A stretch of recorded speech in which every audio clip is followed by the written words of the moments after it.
Time for Macon and Eggs. Good morning. I'm Leah Fleming. In the studio with me, I have Charles Richardson. He's the editorial page editor at the Telegraph, and every week we come together to talk. How you doing, Charles? I'm doing wonderful. Good. Wonderful. Good. So we have been talking about blight. The Telegraph has been doing this along with GPB Macon, the Center for Collaborative Journalism.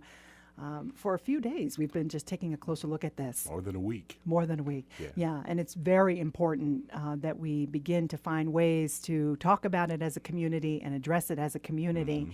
And I know for you, you say that many residents of Macon, for many residents, it's out of sight and out of mind. What do you mean by that? Well, they don't live in the neighborhoods. They don't go through the neighborhoods. So they go from wherever they live, to their work, their circle of friends or whatever, and they may not have ever gone down Pinone Avenue.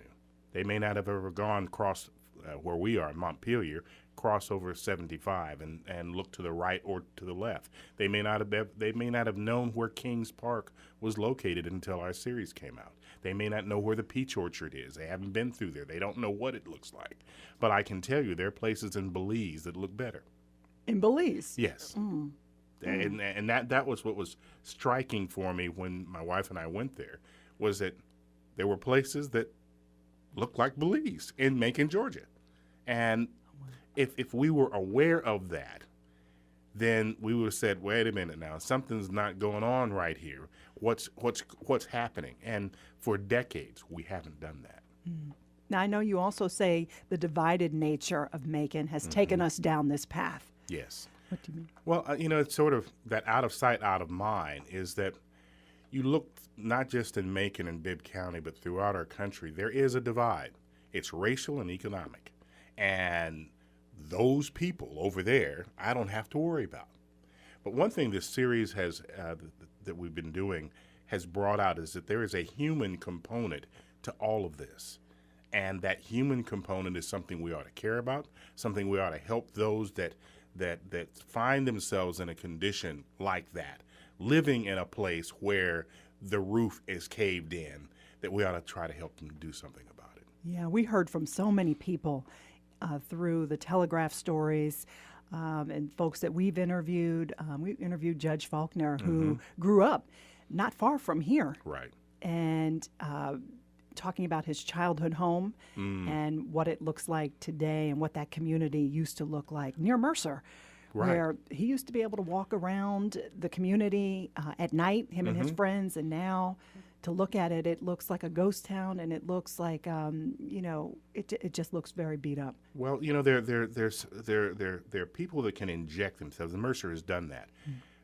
There was a time when, within a baseball's throw of this studio, here on the Mercer campus, the neighborhood had started to deteriorate and had deteriorated until Mercer said, guess what, Mercer employees, we're going to give you some assistance to fix up the area around here.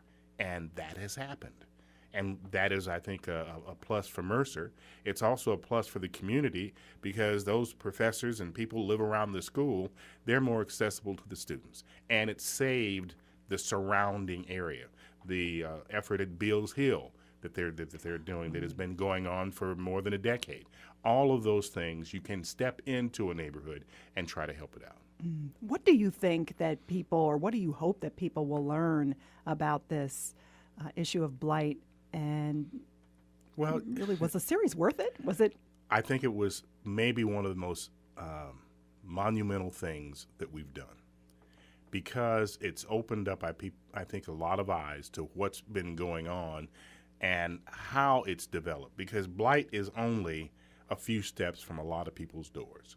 They can say, well, okay, we got a bad house over here. We got to do something about it now, rather than all of a sudden it's 2 houses, and then it's 3 houses, and it's 4 houses. And it happens over such an extended period of time that before you know it, you turn around and the neighborhood's gone. So maybe this series will help people brighten up before blight appears. Now, we will not just be doing this series, but we're going to follow it up with some community meetings. Right. And I know I'm planning to be there, as I'm sure you probably will make an appearance. I'm going to make at least one. One of them, I believe, is on the 7th. Yes, the one on the 7th is at East Macon Park Community Center, and that's October 7th at 6 p.m. and if you haven't been out to East Macon Community Park, just keep going. You'll eventually run into it. Right into okay, just run it down. Right.